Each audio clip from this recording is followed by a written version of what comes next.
Every era has its prophets of doom and its champions of hope. Today, New Zealand property feels caught between both. Is it the apocalypse, years of stagnation, unaffordable mortgages, investors fleeing? Or is it the dawn of a golden age with cheap money returning, dairy payouts booming, and a housing rebound waiting to explode? The truth isn't polite, it's brutal, and that's why Kelly Eckhold is here to cut through the noise and tell us exactly where the market is heading. Financial freedom faster. Financial freedom faster. And if you're waiting for the perfect moment, you've already missed it. The market doesn't wait, it moves. The Mortgage HQ snapshot isn't polite, it's the slap in the face, the kind that wakes you up, gets you off the fence and into the game. Take the shortcut, it's direct, it's sharp, and it's sitting in the description. Kelly, what single metric do you most closely watch to judge where the housing market is really heading? You know, in terms of the prices, I think a good indicator is looking at how quickly it takes to sell a house. And that one sort of like is a good indicator, I think. Now, it's kind of bobbling around the mid-40s at the moment, and I'd like to see that get into sort of like the 35 to 40 range to kind of like have confidence that that price trends are starting to kind of like rise. I actually don't think it's particularly desirable that house prices rise very quickly here, but I think it is quite reasonable that they should rise in line with income growth. And income growth, wage growth is sort of like somewhere just under 3 at the moment, I suppose. We get a bit of an employment growth and they'll be a bit higher than that. The other thing I'm continuing to look at is the sales activity in the market, because it may well be with some of the kind of like changes in the supply dynamics in residential real estate that we might need to think a little bit more differently about how well that property market is doing. It may not be reasonable to benchmark it entirely off what prices are doing, but also on what activity is doing as well. So some of these rezoning rules that the government is pushing and that local governments are starting to implement, they have the potential to kind of add quite a lot of new supply, more building activity into parts of that residential market. And if that occurs, that'll actually be probably quite good news for the economy, because that will be real activity that will generate jobs and activity, even if it is the case that house prices aren't running at 10% per annum. And that might be a happy median. You know, John Key's boy, I mean, he's a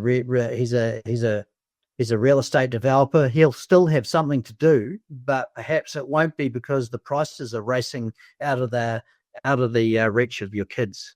Yeah. And how is this new policy from the RBNZ to drop rates and indicate more drops are coming going to help stimulate the economy? How's it going to help councils and government get things moving?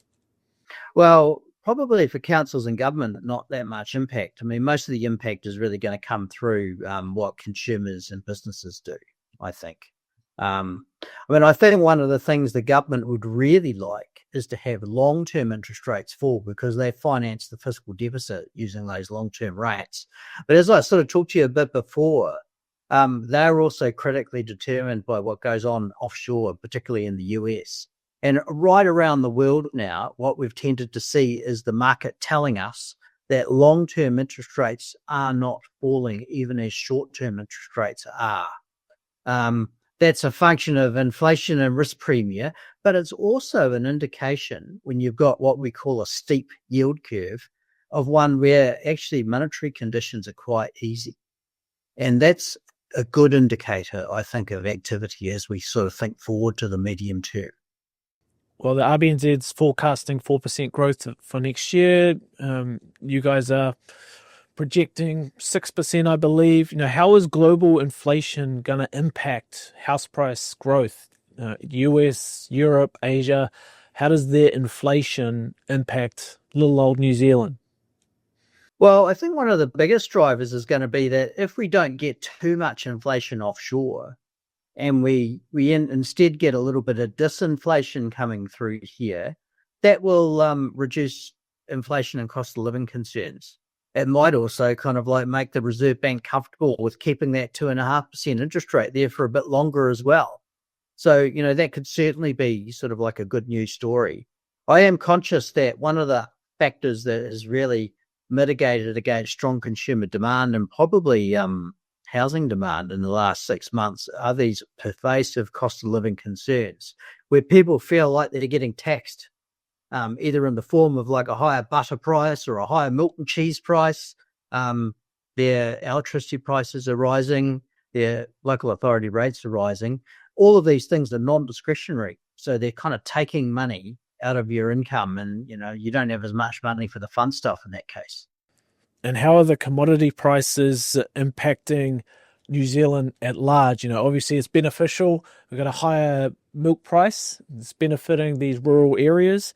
But is that going to be enough to pull New Zealand out of the hole that it's in? Well, I think it probably should. If I look at the sort of like the income boost to the country overall associated with the lift in commodity prices we're seeing this year is pretty exceptional. And, if I look at the meat and the dairy prices, they're well into the top quartile of what you could reasonably expect given historical experience. But, we still don't see that kind of balancing of growth between all of the other drivers of the economy through consumption, through investment. We need to see a bit more of that. We expect that we will get it, but we're not seeing it now. And that's why I think many parts of the country really do still feel quite miserable.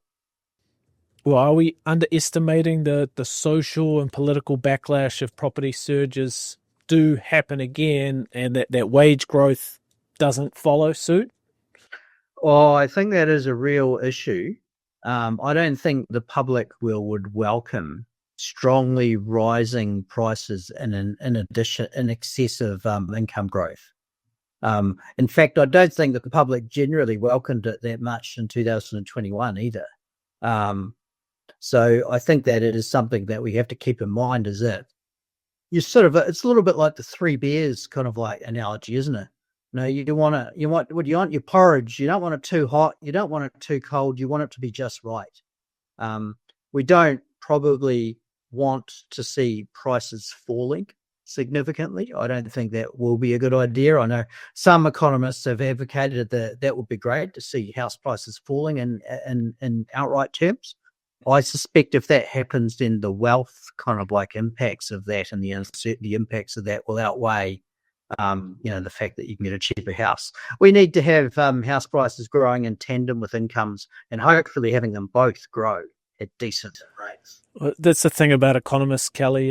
There's bank economists and then there's political economists. And if you don't work at a bank, a lot of these guys are very political and they lead with their pockets on that respect. Like you mentioned, the bears and the porridge, we're looking for that Goldilocks effect. How vulnerable is New Zealand to another housing or like a global shock based on what's going on with China and the US? I think we do have a degree of vulnerability here, and you can kind of see that in terms of what happened to the economy in the last few months. Because, back into last year, first quarter of this year, we were actually on a pretty decent path, I think, to recovery. But then, we got a shock in April when, the global trade war kicked off. And you could just tell how vulnerable people were feeling because it was too early in the recovery for people to just shake that off. And, so that's why I think the Reserve Bank has been so interested in throwing that bit of extra stimulus, the guardrail in there, because they recognize that sometimes shit does happen. And we just can't really afford that to happen again in the next 6 months. And what should the government be looking at to Australia or America or the UK that they're doing well that will help us protect and insulate ourselves from those global shocks? I think that's right. I mean, certainly our biggest interest there are the US, China, and Australia. If those economies can perform fairly well, we will probably be all right. And what keeps you up at night, like with the New Zealand housing future? Like we could get excited by these lower rates, but what should investors be thinking about before they start getting ahead of themselves? I think investors, anybody in this market, needs to have a bit of a look at the tenor of their borrowing, actually, because it's been very popular to sit there with a short mortgage and ride the rate down. The rates are getting down a bit now. And, I'm conscious that what often happens is that when the cycle turns, everybody tries to run to the door at the same time. and that can be expensive if that happens. So I think that's something to think about. I mean, one of the longer term issues that I think we all have to face here is the sort of like climate change and natural disaster risk that are there.